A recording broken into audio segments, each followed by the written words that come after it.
बिस्मिल्लाहिर्रहमानिर्रहीम। अस्सलाम वालेकुम व्यूअर्स, मैं हूं एडवोकेट एहसन कुरैशी। आज हम डिस्कस करेंगे कि हाई कोर्ट का जज कौन बन सकता है, उसकी क्वालिफ़िकेशन क्या होगी और उसकी अपॉइंटमेंट का क्या तरीक़ाकार होगा, और आइन का कौन सा आर्टिकल हाई कोर्ट के जजेस की अपॉइंटमेंट से रिलेटेड है, उसके ऊपर आज हम डिस्कस करेंगे। उन जजेस की क्वालिफ़िकेशन, उस शख्स की क्वालिफ़िकेशन जो हाई कोर्ट का जज बनना चाह रहा है, क्या क्वालिफ़िकेशन होगी, उसके ऊपर भी आज हम डिस्कस करेंगे। इससे पहले कि मैं अपनी वीडियो का आगाज़ करूं, आपसे गुजारिश है, अगर आपने मेरे चैनल को सब्सक्राइब नहीं किया तो मेरे चैनल को सब्सक्राइब कर लें और इस वीडियो को ज़्यादा से ज़्यादा लोगों तक शेयर करें ताकि इस मालूमाती वीडियो को ज़्यादा से ज़्यादा लोगों तक पहुंचाया जा सके। आइन का जो आर्टिकल 193 है, उसके अंदर हाई कोर्ट के जज की तकर्री और उसकी क्वालिफ़िकेशन का तज़किरा है। सबसे पहले हम देख लेते हैं वह कि तकर्री का क्या तरीक़ाकार लिखा गया। 193 के अंदर सब आर्टिकल 1 के अंदर लिखा गया है कि हाई कोर्ट के जो जस्टिसेस हैं, इंक्लूडिंग चीफ जस्टिस, उसकी तकर्री का जो तरीक़ाकार है वो 170 आर्टिकल 175 ए के मुताबिक प्रेसिडेंट ऑफ पाकिस्तान करेगा। यानी कि हाई कोर्ट के और हाई कोर्ट के जो चीफ जस्टिस हो या दीगर जस्टिसेस हों, उनकी तकर्री प्रेसिडेंट ऑफ पाकिस्तान करता है, but in accordance with article 175 A of the constitution.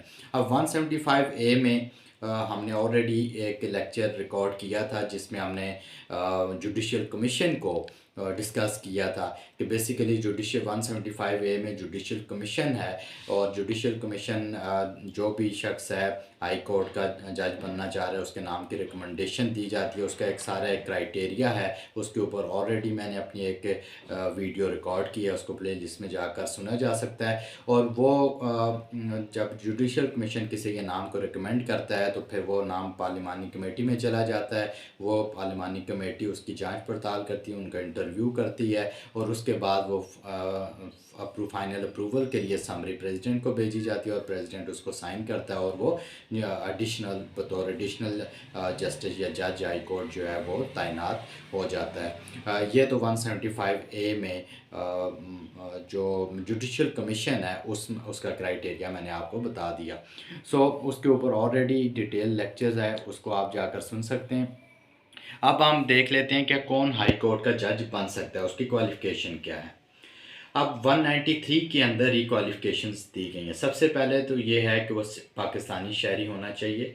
Number 2, उसमें जो एज है वो 45 इयर्स एज होना ज़रूरी है, यानी 45 साल से कम उम्र नहीं होनी चाहिए।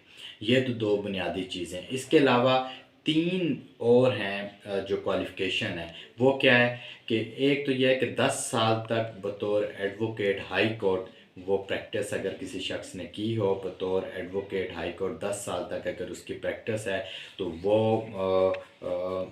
उसको बतौर जस्टिस जो है हाई कोर्ट के लिए उसकी अपॉइंटमेंट की जा सकती है। एक तो ये क्वालिफ़िकेशन। दूसरा ये कि अगर 10 साल वो सिविल सर्वेंट रहा, किसी सिविल सर्विस में रहा पाकिस्तान में, उसने 10 साल तक सिविल सर्विस में जॉब की, और उसके साथ साथ 3 साल बतौर डिस्ट्रिक्ट जज वो तैनात रहा, उसका एक्सपीरियंस हुआ, तो वो शख्स भी जो है जस्टिस बन सकता है, हाई कोर्ट का जस्टिस या जज बनने का अहल होगा। 10 साल उसकी सिविल सर्विस और उसके साथ साथ 3 साल का जुडिशरी का एक्सपीरियंस बतौर सेशन जज या डिस्ट्रिक्ट जज होना ज़रूरी है, तो वो शख्स भी जो है अहल होगा कि वो हाई कोर्ट का जस्टिस या जज बन सके।